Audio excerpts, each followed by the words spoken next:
Muy bien, entonces sabiendo ya que los sistemas de analógicos, los amplificadores operacionales, me permiten modular la salida, bueno, no modular, me permiten ajustar los niveles de voltaje de la salida del sensor hacia hacia niveles de voltaje que puedo pasar hacia el convertidor analógico digital. Entonces vale la pena ya hacer todo el ajuste de todas las etapas involucradas desde la adquisición de la señal hasta un paso previo que es hasta la conversión analógico digital, y posteriormente hacer los ajustes de calibración del sistema que estamos desarrollando.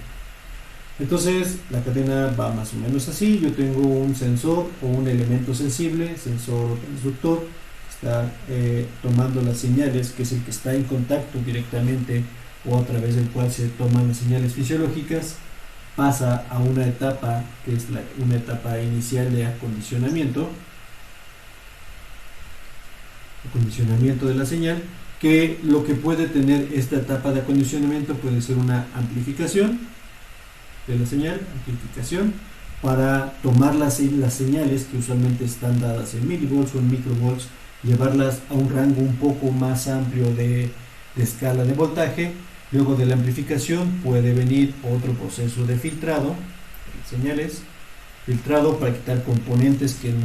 son indeseables de la señal, y luego puede venir otra etapa de acondicionamiento otra vez para llevar estos niveles a otro ajuste que ya viene hacia el convertidor analógico digital que tengo definida por acá. En esta primera etapa de acondicionamiento y en cada una de estas etapas depende mucho del gusto del diseñador de cómo va a generar estas etapas.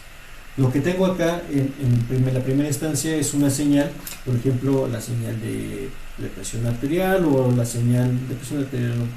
viendo mediciones un poco más estáticas. Puedo tener los valores de saturación, de infrarrojo, o sea, cuánta absorbancia en la luz infrarroja está teniendo un cierto sensor al pasar a través del tejido, y entonces captar cuánto de la luz está quedando en el tejido, que está relacionado directamente con el nivel de hemoglobina o con el nivel de oxihemoglobina, dependiendo de la longitud de onda del sistema que estoy hablando acá.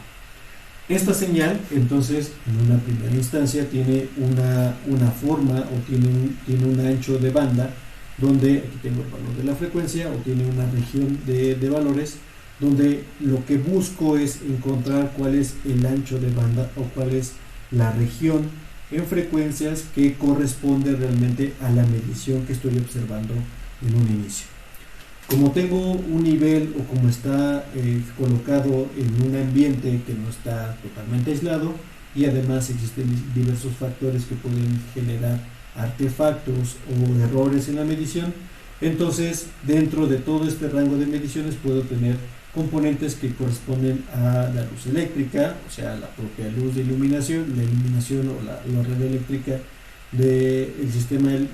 eléctrico que suministra energía a todo el hospital. Entonces puede estar incorporándose aquí, generando un pico en su frecuencia, que dependiendo de dónde me ubique puede estar a 60 Hz para Norteamérica y 50 Hz para Europa y Latinoamérica, o el resto de Sudamérica que estamos hablando. En Norteamérica usualmente usamos 60 Hz, usamos siempre 60 Hz, entonces tendremos un pico ahí. Otros artefactos, esto es línea eléctrica. Otros artefactos podrían ser movimiento, que son los tipos de movimiento son que el paciente literalmente se mueve, se desplaza, se desliza, o pueden ser también artefactos por posicionamiento, por posición. Es decir, yo puedo colocarme, por ejemplo, el sensor de dedo de pulso oxímetro, y sin querer, entonces el sensor por el propio peso puede empezar a bajar o deslizarse, generando artefactos de movimiento y generando perturbaciones sobre la señal que estoy tratando de llevar hacia estas etapas. Puede ser también que yo me mueva, que yo esté generando algún tipo de, por ejemplo, estar haciendo esto, moviendo la mano durante la realización de la medición de saturación de oxígeno, también generarán artefactos de movimiento como los que están aquí, o incluso si yo estoy colocado, si me colocan un par de electrodos para medir mi ritmo cardíaco, mi electrocardiograma, entonces en la pura respiración generará artefactos que son de movimiento por la propia distensión y contracción de los pulmones que estoy evaluando en ese momento. Todos esos artefactos interfieren con la señal de interés, que es la señal que yo quiero medir. Junto con todo el diseño, aprovechando este ejemplo de mover las manos, junto con todo el diseño analógico que estoy generando acá, también vale la pena de saber que cada medición o cada tipo de medición que yo realice es en sí un experimento y necesito que el paciente esté en las condiciones, o sujeto, esté en las condiciones óptimas para poder realizar el experimento de manera adecuada. Si yo quiero medir la presión arterial, entonces tengo que pedirle al sujeto que esté con el brazo descansado y que no se mueva. Si yo quiero medir la saturación de oxígeno en el dedo, entonces lo mismo, tengo que pedirle al paciente que se coloque, que esté quieto para que no mueva el propio sensor. El procesamiento de la información no hará todo el resto de los datos si de partida el experimento que estoy realizando para hacer la medición es un experimento mal hecho. A menos que pida, a menos que esté evaluando cómo sucede en el movimiento, entonces puedo diseñar toda la cadena de procesamiento, incluyendo la parte computacional, enfocada para ese experimento en particular. Si quiero medir la saturación de oxígeno en ejercicio, entonces debo buscar la manera de lidiar con estos movimientos o con este tipo de señales para poder llevarlo a cabo. Es decir, toda la cadena de procesamiento analógico y digital, computacional, tiene que estar acorde con los estatutos o con la interpretación que se está dando y con el experimento que voy a realizar para que funcione. Una cadena no puede funcionar absolutamente para todo. Volviendo al punto, entonces yo conozco dentro de mi espectro, o por lo menos puedo inferir, dentro de mi espectro cuáles componentes corresponden a la señal de interés que realmente quiero exaltar o quiero resaltar para toda esta cadena de procesamiento. Junto con el acondicionamiento y la amplificación podría venir aquí una primera etapa de filtrado que me quite por lo menos los componentes más importantes y dependiendo de la medición que yo esté haciendo, puedo tener una medición en DC o puedo tener una medición en AC.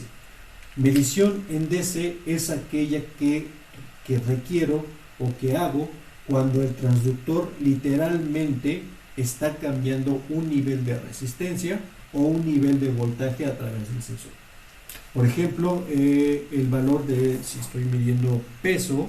la báscula, el peso del paciente, entonces eso cambia el valor del strain gauge que está colocada en la parte deformable de la báscula, y lo que estoy midiendo es literalmente una señal de DC, es decir, estoy midiendo cuál es la caída de voltaje en esta parte que estoy haciendo sensible hacia el resto de la medición.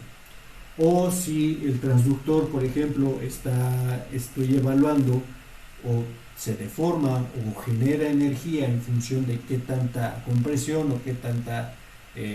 tanto estiramiento tenga algo, o sea, me genera un nivel de voltaje, ese nivel de voltaje lo puedo comparar en estos niveles de DC. Si es así, si lo que yo requiero es DC, entonces un filtro pasabajas a muy corta frecuencia es suficiente para poder lograr hacer esta medición y quitar todos los componentes de ruido que tenga asociados con esta forma. Si el sensor, por el contrario, y en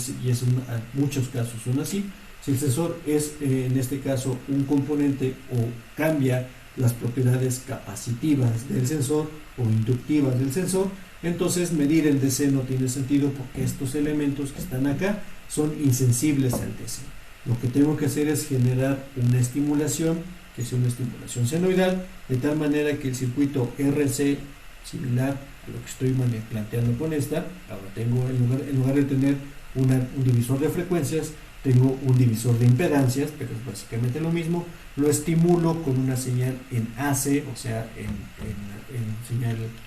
corriente alterna, y los valores que yo busco será entonces la magnitud de la respuesta de la señal ante la estimulación que tengo. Si el sensor en este caso es este capacitor que es de forma variable, Entonces la deformación, lo que voy a estar teniendo es la función de transferencia de este sistema, y entonces puedo estimar con ello a través de monitorear la amplitud de mi señal, monitorear cuál es el cambio que está sufriendo y asociado con la medición que estoy realizando. En este caso necesito un pasabajas, y en este caso necesito un filtro selectivo en frecuencia que me deje únicamente pasar este componente que estoy alterando para el resto de mis señales. No todas las medidas son así, puedo tener medidas que también tienen parte DC, tienen parte AC, como pueden ser las propias señales bioeléctricas. Entonces, para señal bioeléctrica, aquella que estoy capturando a través de de electrodos, entonces tengo también un rango de frecuencias que corresponden a los componentes que quiero resaltar. El SG, por ejemplo, llegará hasta, por ejemplo, 30 Hz, y entonces puedo descartar o puedo poner un filtro para limpiar la señal que esté pasando un poco este umbral, por ejemplo, a 40 Hz, y entonces poner aquí su pendiente de corte para dejar pasar mayormente a estos componentes de frecuencia que están asociados con el fenómeno bioeléctrico que yo estoy observando. Lo mismo puede ser sensores, en este caso son medidas estáticas como peso, como, no sé, pH o algo que no cambie mucho, o pueden ser medidas que son un poco más complicadas o dinámicas, como son las bioseñales, o como podría ser en la propia señal de marcha, donde tengo patrones que van haciendo esto. En este caso también el filtrado y la amplificación tienen que estar acorde con los parámetros frecuenciales que yo estoy buscando construir dentro o resaltar dentro de estos patrones que están dentro. La marcha es un proceso lento, entonces un filtrado pasabajas primero para quitar los componentes de muy alta frecuencia, que además seguramente son pocos por aquí, y después un sistema pasa altas que me permita entonces quitar los desniveles generados, si estoy tomando un acelerómetro, por la propia posición del sensor en la ubicación que esté midiendo respecto al sistema de sensado. Eso es en cuanto a la continuidad frecuencial. El otro aspecto que yo tengo que comparar es en cuanto a la modulación, en cuanto a si es un sistema que está tomando medidas absolutas o medidas relativas dentro de otro sistema o dentro del propio cuerpo humano. Medidas absolutas hacen referencia a medidas que son tomadas respecto a un cero estándar que yo conozco, como es el valor de la temperatura. La temperatura se mide siempre en forma absoluta y lo que mido es la cantidad de calor. Entonces la temperatura la comparo siempre contra el nivel de cero, este es 0 grados Celsius de temperatura, y entonces la temperatura del paciente debe estar en 36.5 grados del paciente, ¿no? Es una medida absoluta porque esta temperatura es igual si voy a nivel del mar o si estoy en este lugar que está como a 2300 metros sobre el nivel del mar. La temperatura no es afectada por esas condiciones de las que estoy hablando. La presión, por el contrario, la presión es una medida diferencial, porque lo que yo hago para medir la presión en forma estándar es tener un par de vasos que están comunicándose aquí. Tengo aquí el nivel de agua, entonces esto está abierto a la atmósfera y acá es la parte que cierro o en la cual estoy midiendo la presión. Lo que va a pasar entre estos dos elementos es que si aquí hay una presión más alta que la que existe en la atmósfera, entonces el nivel de agua va a subir por acá y este nivel va a bajar. Y de hecho, así es como se mide el valor de la presión, como la diferencia de altura que existe entre dos vasos comunicantes que pueden ser estos fenómenos que estoy ubicando por acá. Si voy a nivel del mar, entonces de la presión que tengo sobre el sistema de medición a nivel del mar es diferente de la presión que tengo a esta altura que estoy a 2300 metros sobre el nivel del mar. La presión absoluta, que es la cantidad de fuerza que ejercen las moléculas de aire a todas las partes del área o del fluido a todas las partes del área que cubre el recipiente, es distinto y va a ser diferente en cada una de las condiciones que estoy teniendo ahí. Pero muchas veces no me importa saber el valor absoluto, sino referente o con una referencia al ambiente tomar esa medida. En ese caso Estas son las medidas que se consideran como diferenciales porque no toman los valores absolutos de medición, sino la diferencia, por eso se llaman así, que existe entre dos puntos distintos de medición que estoy tomando. Esta es absoluta y esta es diferencial. Un caso muy importante para las partes diferenciales es la medición de voltaje o de señales bioeléctricas. Por ejemplo, en una célula, por acá, la célula seguramente tiene una cantidad de carga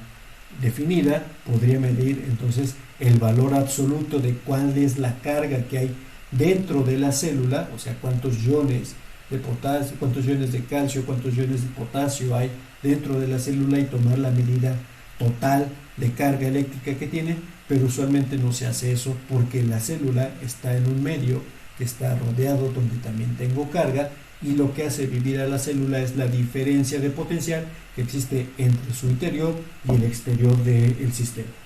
Entonces la medida de potencial usual se pone un electrodo que está en el medio y se inserta otro electrodo que está adentro de la propia célula.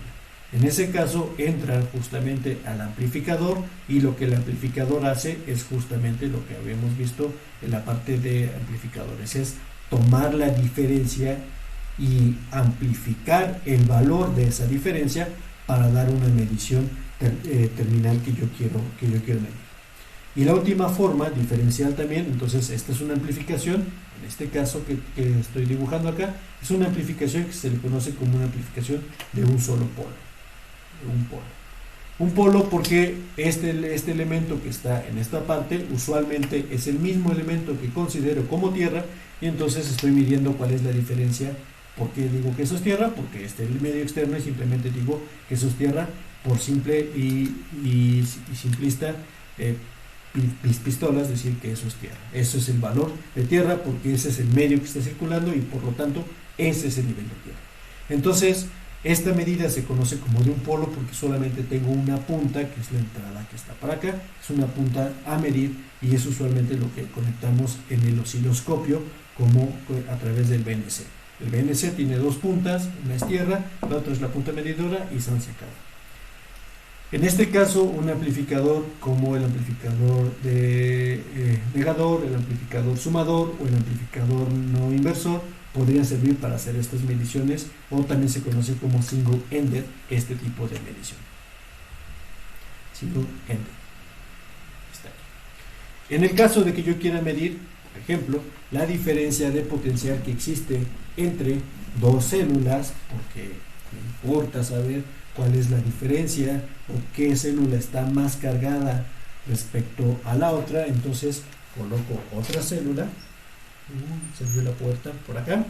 y entonces tendría que colocar otro amplificador donde las dos células comparten exactamente el mismo ambiente que está por acá y cada una de ellas está midiendo entonces la diferencia que tengo de este punto respecto al ambiente y de dentro de la célula respecto al otro. Y ahora lo que me interesa saber es no saber qué diferencia hay entre la célula y el medio, sino saber el valor que hay de diferente entre las dos células que están acá. Finalmente tomo estas dos partes y las vuelvo a restar, considerando entonces quién va a ser la parte negativa y quién va a ser la parte positiva. Si lo que yo asumo es que esta célula es la célula que se activa, entonces esta célula es la que no se activa y que no debería cambiar de niveles. Por lo tanto, el amplificador lo tendría que colocar entonces ahora en esta configuración y ahora tengo una medida dual, ya no es single-ended, sino es double-ended, donde en esta arquitectura necesito entonces tres cables para conectar. Este punto y este punto están anclados exactamente al mismo punto y son lo que constituyen el valor de la Tierra, que es el valor que asumo que no va a cambiar o que es el valor de cero más estable de toda la medición. Y lo que estoy midiendo es cuál es la diferencia entre dos posiciones que son completamente distintas y que son de mi interés saber qué tan alejados están una respecto a otra. La medida que estoy generando acá es una medida completamente referencial, pero que tiene una referencia activa y otra referencia, que es esta, que es la Tierra, que es una referencia que considero como una referencia que no cambia en función del tiempo. Esta arquitectura de doble medición o de doble punta medidora, como es este caso, es la más utilizada para todos los registros que involucran bioseñales. Por ejemplo, el ECG, el electrocardiograma, es una medida de este estilo. No puedo tener dentro del cuerpo humano una medida o un cero absoluto, porque absolutamente todos los niveles iónicos del cuerpo humano cambian en función del tiempo. Entonces, lo que me interesa es saber cómo se distribuye o cómo se aleja el potencial o cómo se genera y cómo se va dispersando a lo largo del cuerpo. Lo que hago entonces es, voy a utilizar mi pizarrón como propio elemento, colocar un electrodo en una clavícula, colocar el otro electrodo en nuestra clavícula y conectar un tercer electrodo donde supongo que no va a cambiar mucho respecto al fenómeno de medición, que es justamente el valor de la pierna izquierda, perdón si se ve al revés, pero esta es mi pierna izquierda. Entonces el corazón está ubicado justamente acá, dentro del pecho, y lo que mido es, lo que trato de hacer es encontrar este punto, que sería el punto central donde tengo el corazón, y medir cómo se dispersará el fenómeno bioeléctrico hacia ambos extremos que están cerca. Este electrodo que está acá usualmente se coloca en un punto donde esté poco musculado, poco inervado, como es justamente la cresta ilíaca, que es un hueso, y entonces puedo tomar este valor como el valor de referencia o tierra, y estos dos puntos van a ir cada uno de ellos, tengo este hacia una medición, pero este es más, este es menos, este va para acá, así, este va hacia este otro lado, tengo más, tengo menos, y tomo este punto que va hacia acá. Y ahora tomo estas dos entradas y las paso a través, más o menos, de otro amplificador, y entonces tengo una medida diferencial que lo que mide es cómo se aleja el pulso del corazón hacia los brazos que estoy teniendo en este sentido. Por eso tengo entonces distintas derivaciones. Lo que mido es de 1 en este caso, de 2 en este caso. Lo que hago ahora es cambiar la configuración de los electrodos, de cómo se van a conectar por acá, y hacia este otro lado mido entonces de 3. Cada una de estas observaciones ve al pulso cardíaco como una medida o como una dispersión distinta respecto a cómo están configurados en estas ubicaciones. Lo mismo pasa entonces con el músculo. El músculo para medidas de EMG, por ejemplo,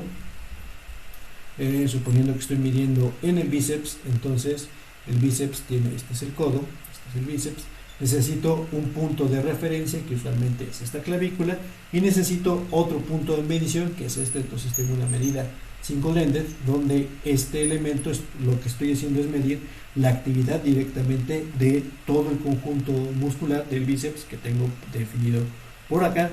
o bien, si ese es el caso, si quisiera medir cómo se contraen de manera distinta las propias fibras musculares dentro de este bíceps, entonces coloco un par de electrodos para poder hacer esa referencia de medición que estoy teniendo acá.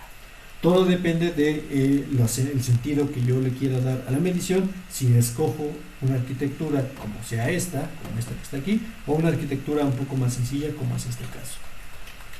En el caso de medidas single-ended, entonces siempre, si tengo muchas medidas single-ended, como podemos ver acá, estos dos, cada electrodo respecto a la Tierra que está acá, es una medida single-ended, entonces podría generar cualquier otra medida diferencial restando los valores que tengo entre cualesquiera electrodos que coloco, pero una medida que ya está tomada como doble o de dos puntas, no puedo generar entonces una medida single-ended, porque el valor que tengo aquí ya es la diferencia existente entre las dos medidas, entre los dos puntos de medición que estoy generando acá. Me desvío un poquito, pero volviendo a esta parte de acá, entonces lo que busco es encontrar cuáles son los rangos de frecuencia de interés para mi señal, y entonces puedo empezar a distribuir cómo quiero que sea el filtrado de mi sistema o de mi cadena de medición. Usualmente, si quiero medidas que son de tipo AC, entonces desde un inicio, en esta etapa, coloco un filtro pase altas que me quite los niveles de DC y me deje únicamente los valores de corriente alterna que van a pasar hacia este lado. Recordando que el amplificador, por ejemplo, si mi medida es una medida en DC y además está montada sobre un nivel de offset que puede ser o sea, mi medición está así. Cuando yo la paso por un amplificador, lo que voy a amplificar es todo, incluyendo el propio desnivel que tengo acá, produciendo entonces en la parte de amplificación que se sature por este propio desnivel que tengo. Usualmente las medidas que tomamos son medidas más dinámicas, si es que queremos evaluar la funcionalidad o la fisiología del sujeto, y no son tanto estáticas como estas. Si en el caso de que fueran estáticas necesito ver cómo va cambiando en este sentido, entonces justamente con un amplificador con ajuste de vías puedo hacer que esta medida o que este valor vaya para abajo, bajando entonces el desnivel que tengo acá, y me permite ya seguir extrapolando este nivel. Entonces, también por las cuestiones eléctricas de los propios amplificadores, los valores o las ganancias que se le puede dar a todo el sistema tienen que estar repartidas en distintas etapas. El amplificador operacional tiene una ganancia o una respuesta en frecuencia que depende de la ganancia.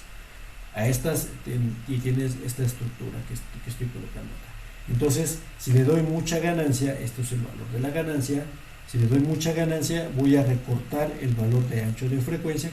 de ancho de banda que tengo en mi escala, y por lo tanto voy a tener un desempeño malo del propio amplificador al momento de cargarle mucho la ganancia. Si le cargo mucho la ganancia en una sola etapa, entonces podría caer acá y evitaría con ello entonces, o estoy restringiendo mi ancho de banda que podría dejar pasar el amplificador en su conjunto. La máxima ganancia es en DC, como podemos ver acá, pero las medidas que estamos usando usualmente necesitan también un contenido de espectro un poco más amplio, y por eso es conveniente el repartir las ganancias a lo largo de toda la etapa. Se recomiendan ganancias de 100, por ejemplo una ganancia de 1000, podría obtenerlo con un amplificador que tenga una ganancia primero de 10, luego una ganancia de 100, y eso distribuye en dos amplificadores el ancho de banda, y entonces me permite tener un ancho de banda o una mejor relación de salida de mi señal al finalizar. Y entonces primero pongo una etapa de filtrado que me quite los componentes más importantes que quiero quitar, por ejemplo el ruido de 60 Hz, el valor de DC que necesito, o un poco más acotado para quitar algunos otros componentes que necesito, junto con una etapa de amplificación. Posteriormente, ya que tengo estas señales, ya que las tengo filtradas o restringidas en banda, por ejemplo así, ya están por acá, puedo ponerle otro elemento de filtrado que ya me quite componentes que son obviamente un poco más pequeños. No puedo poner un filtrado ancho al inicio y luego no puedo poner un filtrado estrecho al inicio y ancho al final, porque desde un inicio habrá quitado los componentes que están más alejados de la banda de frecuencias. A veces necesito refinar esos componentes y por eso se suele dejar un filtrado amplio en la primera etapa y más acotado en la segunda etapa. En la tercera etapa, que ya es la etapa de acondicionamiento, lo que busco es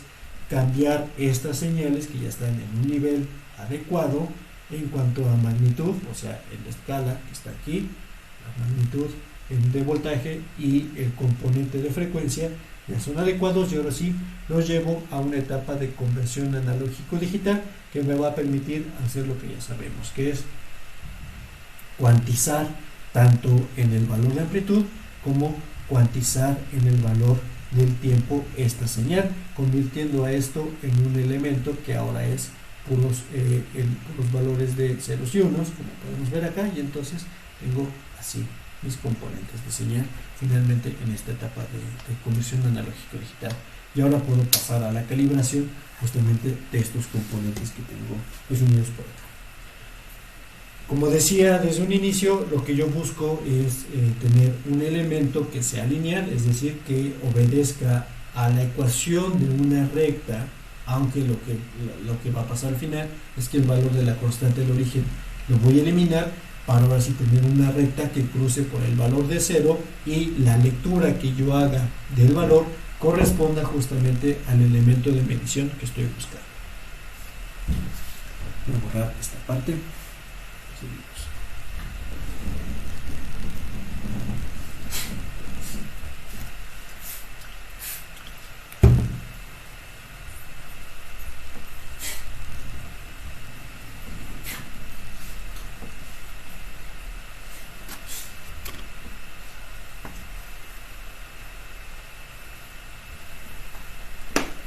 Dependiendo del sensor y dependiendo de la variable fisiológica y de mi concepto al final de lo que necesite, puede ser que este proceso de acondicionamiento de señal, incluyendo el filtrado y escalamiento, lo pueda resolver con un solo chip, o bien necesite repartirlo en varios elementos analógicos para tenerlo más claro o tenerlo mejor distribuido y reducir los valores de ruido de la propia señal.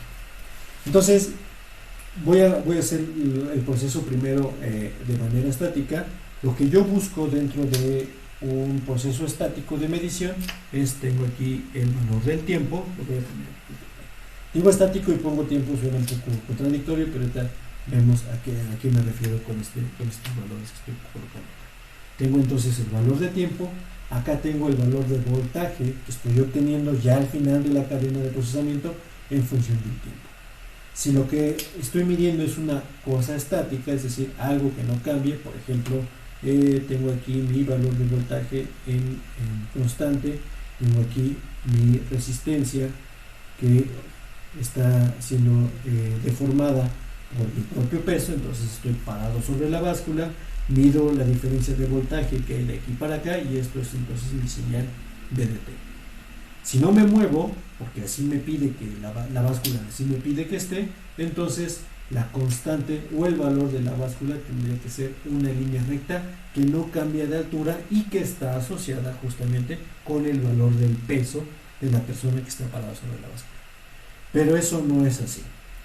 La señal, que sería una señal escalón, entonces tiene realmente variaciones sobre estos valores que están acá, es decir, en el promedio de la señal, efectivamente es una señal que está estática, pero tiene pequeñas variaciones causadas por todos los artefactos que hemos visto hasta ahorita. El propio ruido de la señal, el propio movimiento del paciente que está ahí, nadie, aunque esté parado como ahorita puedo estar yo simulándolo, está perfectamente quieto y tiene entonces pequeños movimientos que alteran la medición. Cuando lo paso a una conversión de analógico digital, entonces estos son los puntos que estoy tomando y que dependiendo del sensor, estos puntos pueden estar muy cercanos o pueden estar muy alejados, poniéndole mayor varianza a la medición. Idealmente todos estos puntos caen exactamente sobre el valor, pero no es así. Entonces la parte de calibración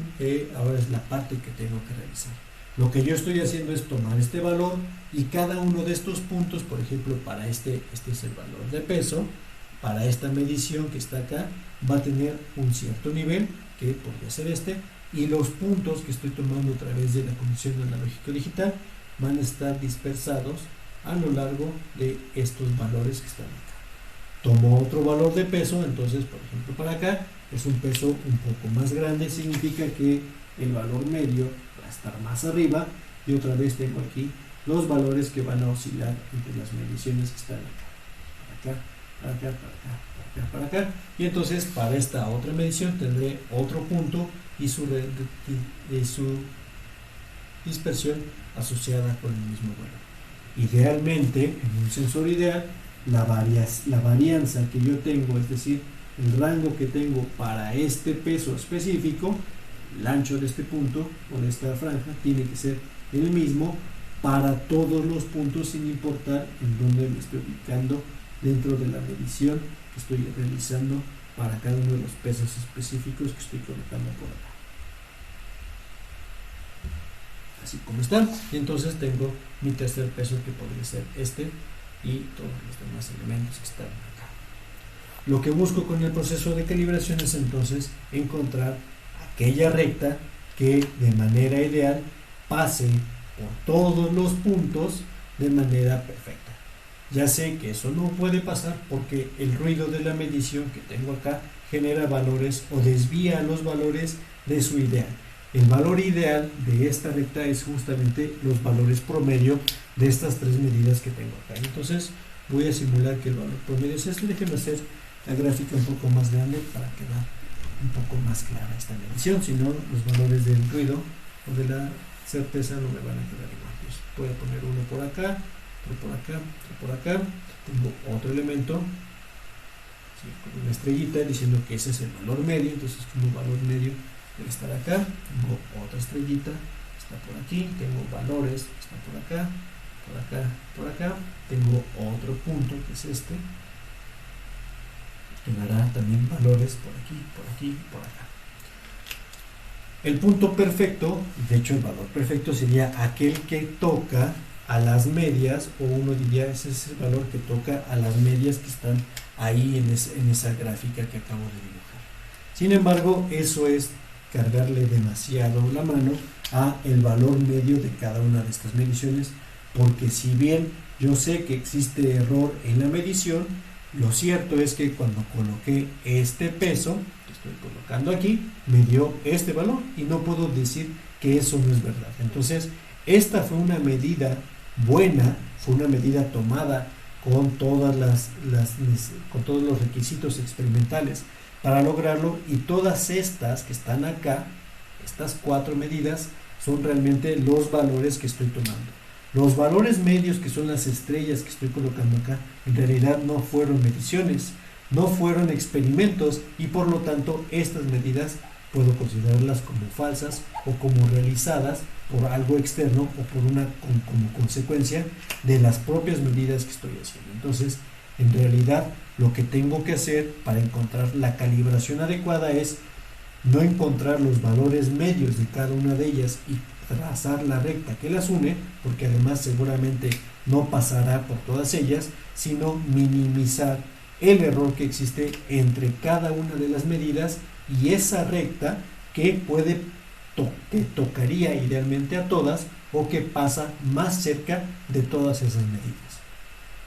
Entre este punto y este valor de esta recta, que supongo yo es la recta de calibración, esto es una medida de error.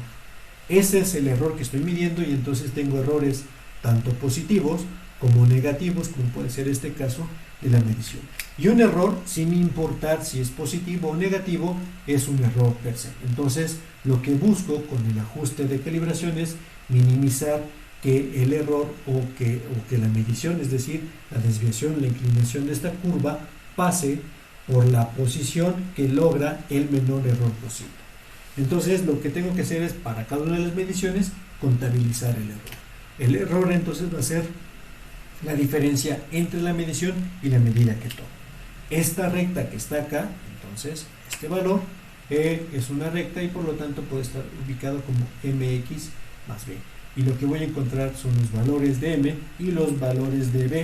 que permitan entonces minimizar ese error que tengo. El error, entonces decía que el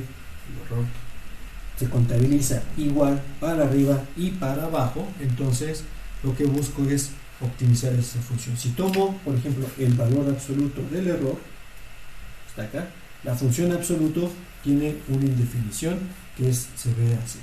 El valor absoluto es en realidad un par de rectas, una que sube, otra que baja en este sentido, y entonces en esta posición, que sería el error más pequeño, el valor más pequeño del absoluto,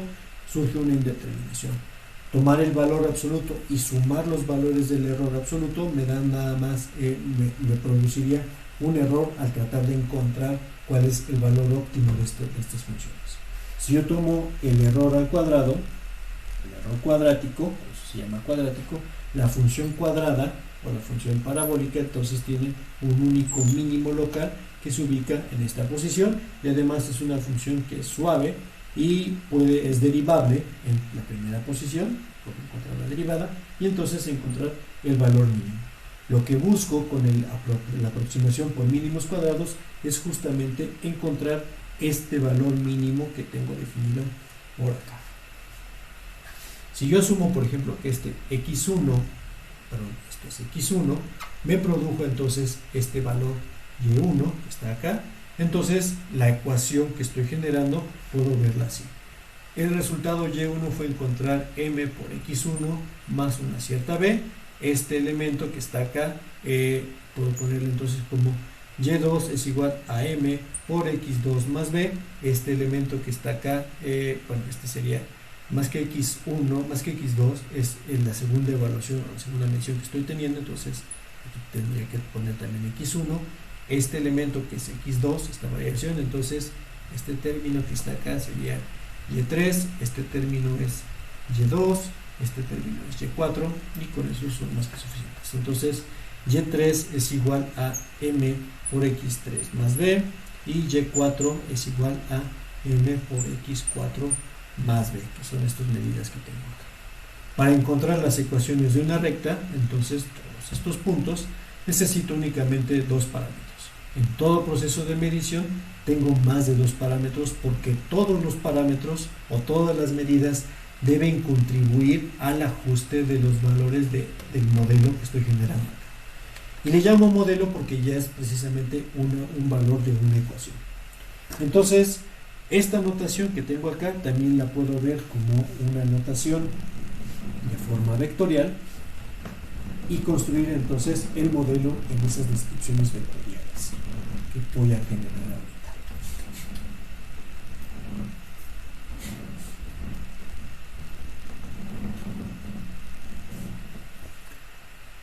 Entonces tengo x1, y aquí voy a poner un 1 que multiplican a m y b de este lado. Tengo aquí entonces mi primer resultado y eso produjo como vector a y1 que está acá. El siguiente elemento que es x, tengo otra vez x1, entonces tengo otra vez el valor de x1, tengo otro valor de 1. En esta notación este multiplica este multiplica este y genera este, y tengo un y2 asociado. Tengo también un x2 que multiplica 1 que me genera un y3, y tengo un x4, perdón, un x2 otra vez que me generó un y4 que estoy definiendo por acá. En esta notación matricial inmediatamente puedo ver que tengo más incógnitas, claro que tengo más ecuaciones que incógnitas, y entonces el sistema es un sistema que está sobredimensionado. Lo tengo aquí. En este caso lo que yo busco es encontrar el mejor modelo que ajuste estos parámetros que estoy definiendo para esta función que está acá. Y en este caso, como pueden ver en otro video, la solución del valor de m y b, que es esta matriz por este vector, que me da como resultado este vector, es igual a la pseudo inversa de esta matriz que está acá, multiplicando a este vector. Eso significa que a esta matriz le llamo la matriz X, que es justamente todos los valores de medición que estoy teniendo acá, con puros unos, que coloco de este lado. Entonces multiplico X por X traspuesta a la menos 1 por X traspuesta por el vector Y, que es esta medida que está ahí acá, y entonces este producto, que es la pseudo inversa de mi matriz, la pseudo inversa es esta, perdón, y esta está multiplicando al vector B, me da la mejor aproximación de los parámetros M y B que pueden pasar por esta curva que tengo definida acá o por esta recta. Si en el caso de que el modelo no sea una recta, sino el modelo sea una parábola, por ejemplo, un modelo parabólico, entonces lo que hago es completar esta matriz. Tengo ahora x1 al cuadrado, x1 al cuadrado, x2 al cuadrado, x2 al cuadrado, y multiplico entonces ahora por tres elementos. El coeficiente a0, que corresponderá a la multiplicación por el término cuadrático, a1 por el lineal, y el valor de b, que es la coordenada al origen. Y de todas estas formas, este procedimiento de obtener la pseudo inversa sigue siendo válido para obtener los valores de los coeficientes que tengo acá. Este modelo de pseudo inversa entonces me da cuál es la mejor aproximación que cruza por todos estos puntos que tengo definidos por aquí. El modelo que obtengo, y esa es la parte a la cual quiero llegar, el modelo que obtengo ahora sí es el mejor ajuste que podría lograr para esos puntos que están pasando por esta o que están cercanos a esta recta que está definida por aquí. Y ahora me importa saber qué tan bueno es el modelo para generarlo, o qué tan bueno o qué tan buen descriptor es este modelo para poder generar estos parámetros de datos que tengo definidos por aquí. Los modelos, los ajustes de los modelos, yo siempre puedo ajustar el modelo que se me hinche la gana a los puntos que tengo definidos acá, porque como vemos es una operación cerrada y es una operación algebraica que resulta en valores datos. Pero si el modelo que estoy sugiriendo, que son estos coeficientes, estoy diciendo que esta es una forma parabólica, no va acorde con los datos, entonces el modelo no tiene sentido. Y lo que necesito calcular es el coeficiente de regresión para saber qué tan bueno es el modelo que me está arrojando estos parámetros. Entonces, el modelo, lo que busca el modelo es tratar de aproximar o tratar de describir cómo es la relación entre lo que estoy colocando como medida o como peso o como medida a medir con los valores de la medición que estoy obteniendo. Como hemos dicho, entonces, si el peso es el correcto, lo que yo busco es que el error de medición sea el mínimo posible para estos datos que están acá. Entonces, a cada uno de estos valores que están acá, o sea, a cada pedacito de estos valores, puedo calcular cuál es la varianza que está asociada con ese modelo. Y si todos los datos, voy a suponer entonces que a estos datos que están parados sobre esta curva, los bajo o hago que se vean ahora deslizados sobre un eje vertical. Es decir, tengo el valor del ajuste, no puede ser el valor de esta variable, porque lo que estoy haciendo es como viendo esta recta en perspectiva, y entonces tengo ahora los valores que están ubicados por acá. O sea, mis puntos dejaron de estar sobre esa recta y ahora se paran sobre esa horizontal, o estoy tomando la inclinación de esa horizontal sobre estos puntos que estoy acá y calculo ahora cuál es la varianza que está medida en esta descripción del error o los valores ajustados, y eso le llamo sigma e. Sigma e es entonces el valor de la varianza de los puntos que están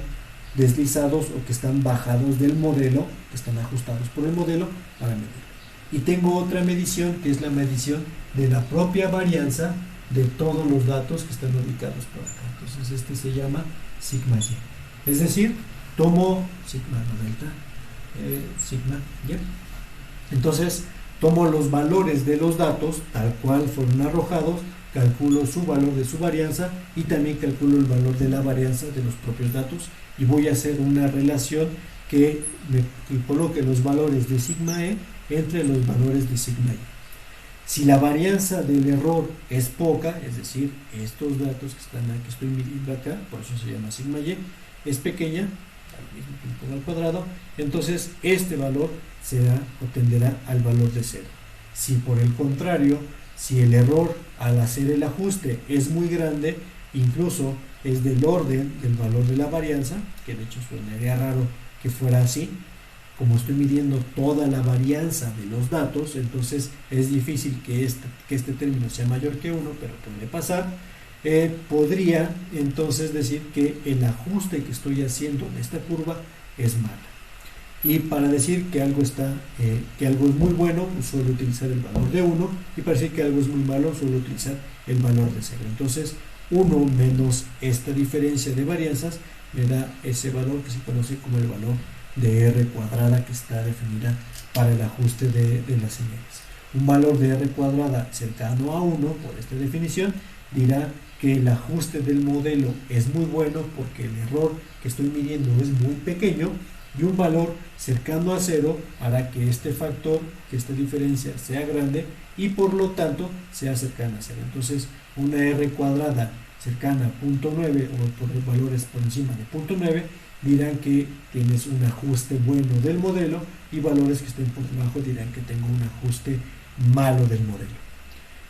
Esto no dice que el modelo sea el correcto, solamente está diciendo que el ajuste que he logrado a los puntos que tengo experimentales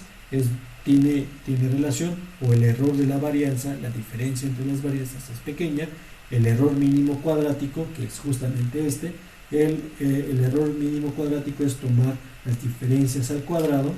cada uno de los sigma y de y al cuadrado, y dividirlos entre el número de puntos que tengo por acá. Entonces este es el valor de RMS, la raíz cuadrada.